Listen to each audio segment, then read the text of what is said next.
जय हिंद दोस्तों, आज एक बार फिर से आप सभी का आपके अपने YouTube channel quality is my passion पर बहुत बहुत स्वागत है। आज हम बात करने वाले हैं HMP वायरस के बारे में, जो फिलहाल बहुत बड़ा चर्चा का विषय बना हुआ है और सभी लोग के मन में तरह तरह के सवाल उठ रहे हैं कि क्या ये वायरस कोविड की तरह बहुत ज़्यादा खतरनाक होने वाला है। तो आइए हम जानते हैं HMP वायरस क्या है, इसके लक्षण क्या रहते हैं, क्या क्या सिम्टम्स अपीयर होते हैं और ट्रांसमिशन मोड क्या रहेगा और इसके अंदर जो ट्रीटमेंट या प्रिवेंटिव मेजर्स हैं वो क्या क्या होंगे। तो आइए आज का टॉपिक स्टार्ट करते हैं। What is HMP virus? HMP virus की फुल फॉर्म क्या रहेगी? HMP virus means human metapneumovirus ये रहता है और मेनली जो RSV वायरस है उसी के सिमिलर ये वायरस रहता है। जो रेस्पिरेटरी सिंसिटियल वायरस रहता है उसी के सिमिलर इसमें जो सिम्टम्स है वो अपीयर होते हैं। तो सबसे पहले हम देखते हैं HMP वायरस का फुल फॉर्म क्या है। HMP virus means human metapneumovirus, human metapneumovirus virus इसका फुल फॉर्म रहता है, जो मेनली किस फैमिली से बिलोंग करता है?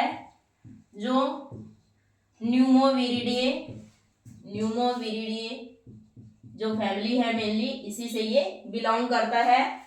और क्या होता है, जो नेगेटिव सेंस है सिंगल स्टैंडर्ड RNA वायरस होता है, जिसकी वजह से बहुत ही mild symptoms like running nose है, कफ है, हेडेक है और शॉर्टनेस ऑफ ब्रीथ भी हो जाता है कुछ कुछ केसेस में। तो इस तरीके से जो रेस्पिरेटरी इन्फेक्शन से रिलेटेड या कॉमन कोल्ड से रिलेटेड जो सिम्टम्स होते हैं वो सेम सिम्टम्स इस वायरस की वजह से, इस इन्फेक्शन की वजह से दिखाई देते हैं।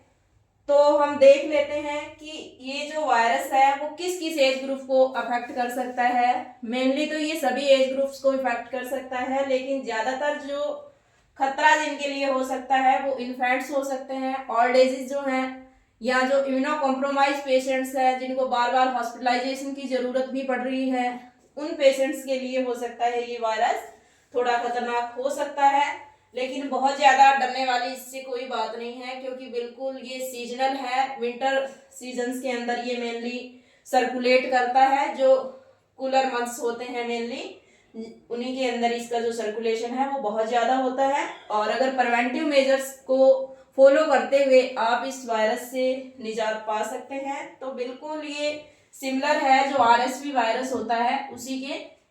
RSV वायरस मतलब रेस्पिरेटरी जो सिंसिटिकल वायरस जो है उसी के सिमिलर इसके जो सिम्टम्स है वो रहते हैं। तो ट्रांसमिशन मोड इसका मेनली रहता है स्नीजिंग से, कफिंग से या डायरेक्ट कांटेक्ट। हम कोई भी जो HMP वायरस से सफरिंग जो पेशेंट है उसका अगर डायरेक्ट कांटेक्ट हमारे साथ होता है तो उसकी वजह से इसका ट्रांसमिशन हो सकता है, या जो भी उसके फोमाइट्स हैं, उसके ऑब्जेक्ट हैं या जो सरफेस हैं वो अगर आप टच करते हैं तो उसकी वजह से, क्योंकि इसका जो वायरस है वो काफी घंटे तक सरफेस पे, ऑब्जेक्ट्स पे प्रेजेंट रहता है। तो करना क्या रहेगा कि जो भी सरफेस है या ऑब्जेक्ट है पेशेंट का, जो भी आइटम्स है उसको हमें फ्रीक्वेंटली क्लीन करना है, डिसइंफेक्ट करके यूज करना है। कोई भी उसका जो यूटेंसिल्स वगैरह है उसको हमें यूज नहीं करना है। अगर यूज करना भी पड़े तो उसको हमें वॉश या डिसइंफेक्ट करके ही करें, ताकि जो इन्फेक्शन है HMP वायरस का वो किसी दूसरे के अंदर ट्रांसमिट ना हो, क्योंकि ये बहुत ही ज़्यादा कॉन्टेजेनियस वायरस है जो इजीली फैल सकता है। तो इसके लिए हमें क्या करना है, बार बार जो सरफेस है, ऑब्जेक्ट है, उनकी साफ सफाई रखनी है। और जो भी हमारे फोन है, डोर नॉब्स वगैरह हैं, जो भी हाई टच सरफेसेज है उनको बार बार हमें साफ करने की ज़रूरत है। और जो भी यूटेंसिल्स या जो भी पेशेंट्स की फोमाइट्स हैं उनको हम साफ करके ही यूज करें, ताकि वो इन्फेक्शन है वो दूसरे पेशेंट्स में या दूसरे पर्सन्स के अंदर ट्रांसमिट ना हो। तो उसके बाद आता है कि अगर किसी को HMP वायरस का इन्फेक्शन अगर हो भी गया तो उसका ट्रीटमेंट क्या रहेगा।